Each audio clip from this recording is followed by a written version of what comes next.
एक अच्छी औरत तो क्या, आप एक अच्छी इंसान बनने के भी लायक नहीं। एक अच्छी माँ कैसे बन पाएगी किसी की? मुझे तो लगता है सुभान को भी आपके साथ सारे रिश्ते तोड़ देने चाहिए, और ये दिन बहुत जल्द आएगा आपकी जिंदगी में।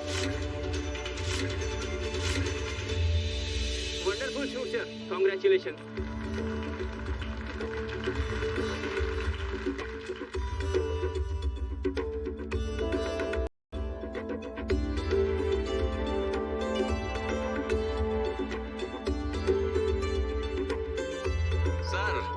Fantastic sir, great, very nice photoshoot sir.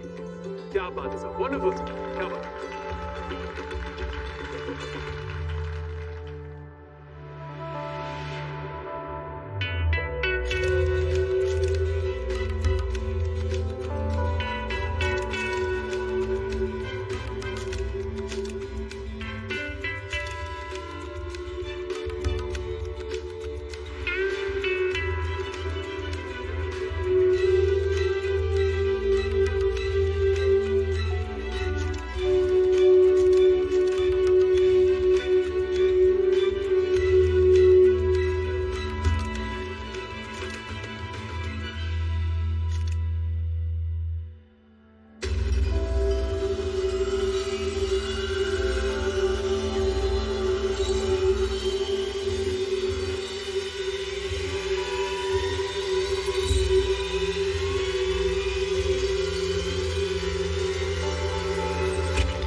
से तुम्हारे अब्बू की जान, तुम्हें उससे अपना बदला लेना ही होगा।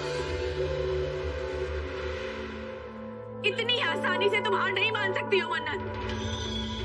वो उस औरत की बेटी है जिसके बहकावे में आकर तुम्हारे अब्बू ने तुम्हारी अम्मी को छोड़ने का फैसला ले लिया था, और तुम कह रही हो कि तुम अपना मकसद भूल चुकी हो, तुम उससे हार गई हो, तुम उससे बदला नहीं लोगी। क्यों? हरगिज़ नहीं मन्नत, तुम ऐसा कुछ नहीं करोगी समझी। इतनी आसानी से तुम अपना बदला भूल नहीं सकती।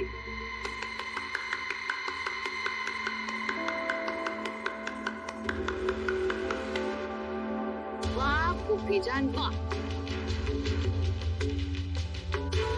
कितना अच्छा बहकाती है आप। आपकी तो वीडियो बना के उसे इंटरनेट पे अपलोड कर देनी चाहिए, वायरल हो जाएगी। आप तो रातों रात फेमस हो जाएंगी। दुनिया भर की सारी सास आपकी पूजा करेंगी। जितना जहर सांप में नहीं होता, उतना आप जैसी सास में है। ये जहर मुझे तुम्हारी अम्मी ने दिया, तुम्हारी सगी अम्मी गजल रहमानी, जिसकी वजह से मेरे भाई की मौत हो गई, जिसने मेरे भाई को बर्बाद कर दी, जिसने मेरे बेटे सुभान को पैदा होने से पहले ही जान से मारने की कोशिश की। मैं उसकी बेटी को अपनी बहू मानूं? हरगिज़ नहीं।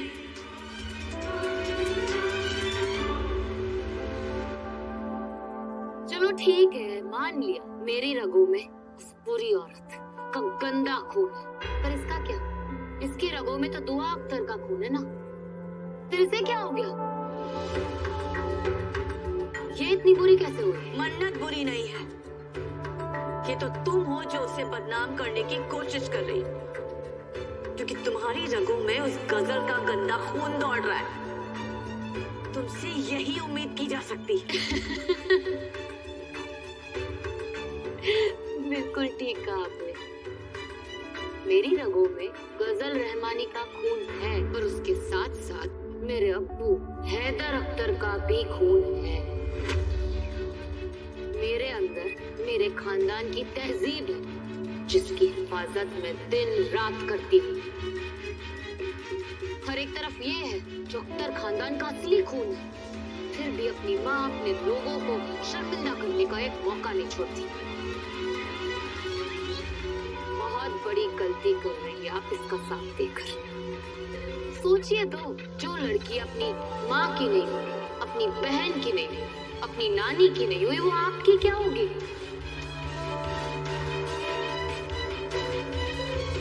लिखकर रख लीजिए, जिस दिन सुभान से मिल जाएगा ना, उस दिन सबसे पहले आपको धक्के मार के इस घर से बाहर फेंक देगी।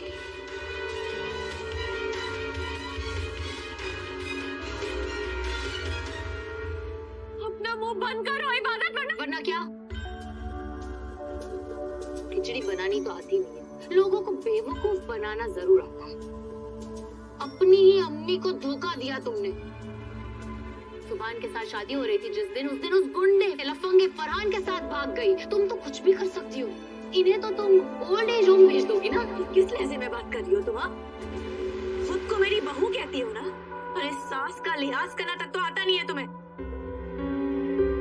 सास? सास का है? अच्छा, आप अपनी बात कर रही हैं। एक सास का फर्ज होता है कि अपने बेटे की बीवी को अपनी बहू मानना, जो कि आपने माना नहीं है। तो आप मुझसे एक बहू होने का फर्ज अदा करने की उम्मीद कैसे कर सकती है? आपसे तो कोई भी रिश्ता नहीं रखना चाहिए। मुझे तो लगता है सुभान को भी आपके साथ सारे रिश्ते तोड़ देने चाहिए। चिल्लाइए मत।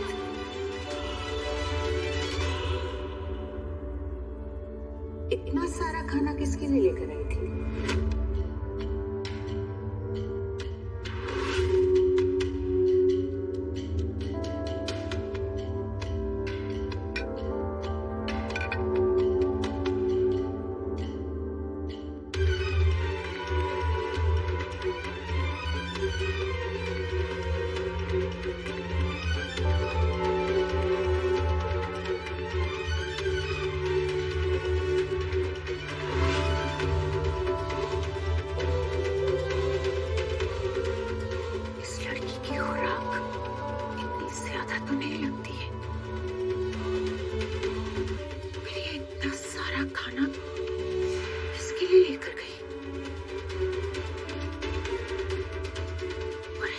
इस बात की हो रही है कि ये इतनी घबराई हुई क्यों थी?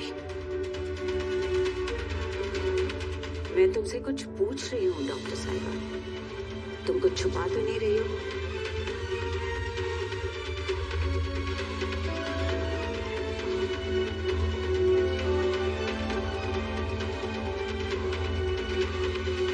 कहीं ऐसा तो नहीं है कि इस कमरे में तुम्हारे अलावा कोई जिन विन हो?